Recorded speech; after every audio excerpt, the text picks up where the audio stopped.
બનાસકાંઠા જિલ્લાના દાંતા મુકામે પાલનપુરના મહારાણા પ્રતાપ ટ્રસ્ટ તરફથી દિવાળી પર્વ નિમિત્તે ગિફ્ટનું વિતરણ કરવામાં આવ્યું। ટ્રસ્ટ દ્વારા દાંતા, અમીરગઢ અને સતલાસણાની આજુબાજુના વિસ્તારમાં રહેતા ગરીબ અને જરૂરિયાતમંદ લોકોને આ ભેટનું વિતરણ કરવામાં આવ્યું હતું। આ ચેરિટી ટ્રસ્ટ વિવિધ જગ્યાઓએ અવિરતપણે સેવાનું કાર્ય કરતું રહે છે। આજરોજ દાંતા ખાતેના ઇન્દિરાનગરમાં પણ ટ્રસ્ટ દ્વારા સેવા કાર્ય ચલાવ્યું હતું। અહીં મીઠાઈ અને સેવનું વિતરણ કરવામાં આવ્યું, જેનાથી ગરીબ પરિવારોમાં ખુશીનો માહોલ છવાયો હતો। ટ્રસ્ટના સરાહનીય કાર્યને લોકોએ બિરદાવ્યું હતું।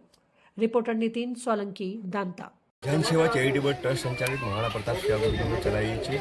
અમે છેલ્લા 5 વર્ષથી દર દિવાળી પર જાતે મીઠાઈ, ફરસાણ પોતાના ફાર્મ હાઉસ પર અમે બનાવી અને લોકો સુધી પહોંચાડીએ છીએ, જરૂરિયાતમંદ સુધી। અમે સતલાસણા તાલુકો, દોતા તાલુકો, પાલનપુર તાલુકો, અમીરગઢ તાલુકો અને વડગામ તાલુકાના ઝૂંપડપટ્ટી વિસ્તારમાં જે લોકો રહે છે, જે લોકો મીઠાઈ ખરીદી નથી શકતા, એ લોકો સુધી અમે શુદ્ધ ઘીમાં મીઠાઈ અને ફરસાણ બનાવી અને અમે એમના સુધી પહોંચાડીએ છીએ। અમારી ટીમમાં મહારાણા પ્રતાપ સેવા ગ્રુપ ટીમમાં 405 મેમ્બર જોડાયેલા છે। તમામ ધર્મના, તમામ સમાજના લોકો અમારા સાથે જોડાયેલા છે। અમારી ટીમમાં કોઈ હોદ્દો નથી કોઈ પ્રમુખ, નથી કોઈ મંત્રી। જે બી અમારા સાથે જોડાય છે સદસ્ય તરીકે અને સેવાના ભાવથી જ જોડાય છે।